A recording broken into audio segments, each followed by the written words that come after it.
Donald Trump की दावे को गलत बताया है। महिलाओं को फांसी देने की खबर गलत है, ये ईरान ने कहा। दरअसल एक पोस्ट डोनाल्ड ट्रंप की तरफ से किया गया था, जिसको लेकर ये ईरान ने बात कही है। ज्यादातर महिलाएं रिहा कर दी गई हैं, कुछ महिलाओं को उम्र कैद की सजा। ट्रंप ने महिलाओं की तस्वीर पोस्ट कर मांग की थी, इन महिलाओं को रिहा किया जाए, इन महिलाओं को ईरान माफ कर दे, ये डोनाल्ड ट्रंप ने कहा था, जिस पर ईरान ने ये बात कही है।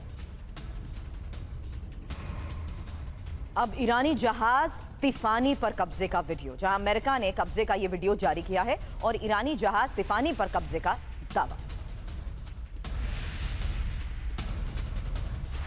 हॉर्मुज में यूएस नाकाबंदी पर ईरानी विदेश मंत्री अब्बास अराक्ची भड़क गए। ईरानी पोत पर हमला सीज़फायर का उल्लंघन है, ईरान दादागिरी का सामना करना अच्छे से जानता है, ये विदेश मंत्री अब्बास अराक्ची ने कहा। ईरानी पोत पर हमले को लेकर ईरानी विदेश मंत्री का बयान। इससे पहले कालीबाफ की तरफ से भी ऐसा ही बयान सामने आ चुका है। समुद्री डकैती बताया गया है अमेरिका की नाकाबंदी को। और बड़ी खबर है अमेरिकी नाकेबंदी पर ईरान का बयान, जहां ईरानी पोत पर फायरिंग आतंकी घटना और यूएस की हरकत समुद्री डकैती जैसी।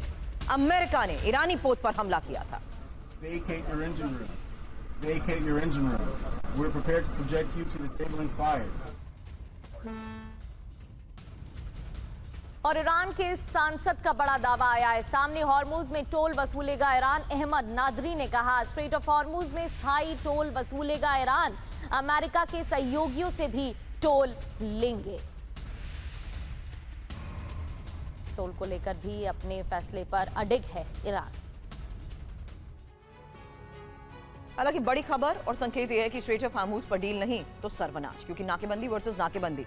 स्ट्रेट ऑफ हॉर्मुज पर अमेरिका ईरान में तकरार जारी है और ईरान ने अब स्ट्रेट ऑफ हॉर्मुज को पूरी तरीके से बंद कर रखा है, जबकि अमेरिका की नेवी ने हॉर्मुज की नाकेबंदी की हुई है और डील होने तक नाकाबंदी जारी रखने की धमकी भी दी गई है। नाकाबंदी से ईरान को क्या नुकसान हो रहा है ये जान लेते हैं। लगभग 4060 करोड़ का नुकसान रोजाना, और रोजाना 15 लाख बैरल कच्चा तेल निर्यात भी बंद हो गया है। हालांकि बड़ी बात यह है कि मासिक 1300 करोड़ रुपए की आमदनी बंद हो चुकी है और खर्ग आइलैंड से ही 92% तेल निर्यात ठप है। ऐसे में बड़ा सवाल प्रगति ये कि आगे क्या। आगे कच्चे तेल की कीमतों में बढ़ोतरी के आसार लगाए जा रहे हैं। ईरान अमेरिका में फिर से जंग की आहट बढ़ गई है और हॉर्मुज के पास अमेरिका की तैनाती भी बढ़ गई है।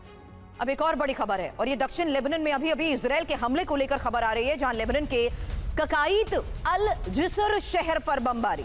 इजरायली हमले में 6 लोगों के घायल होने की भी खबर है। फिलहाल ये तस्वीरें देखिए, जहां लगातार दक्षिण लेबनान को टारगेट किया जा रहा है और हो रही बमबारी के बाद कुछ तस्वीरें सामने आई है। बमबारी से कई घरों के तबाह होने की खबर है और देखिए किस तरीके से एक साथ पूरे इलाके में दहशत, जहां इस हमले में सभी इमारतें ध्वस्त।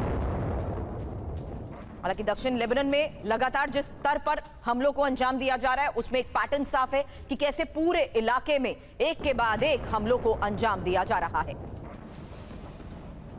फिर से जंग की तैयारी में इजराइल जुटा है। इजराइल डिफेंस फोर्स के पायलट को निर्देश जारी किए गए हैं। फाइटर पायलट को अलर्ट रहने के निर्देश दिए गए हैं। जंग किसी भी वक्त शुरू हो सकती है, इसी को लेकर तैयारी की जा रही है। इजराइल डिफेंस फोर्स के पायलट्स को भी अलर्ट रहने के निर्देश दिए गए हैं। फाइटर पायलट भी तैयार रहें कहा गया।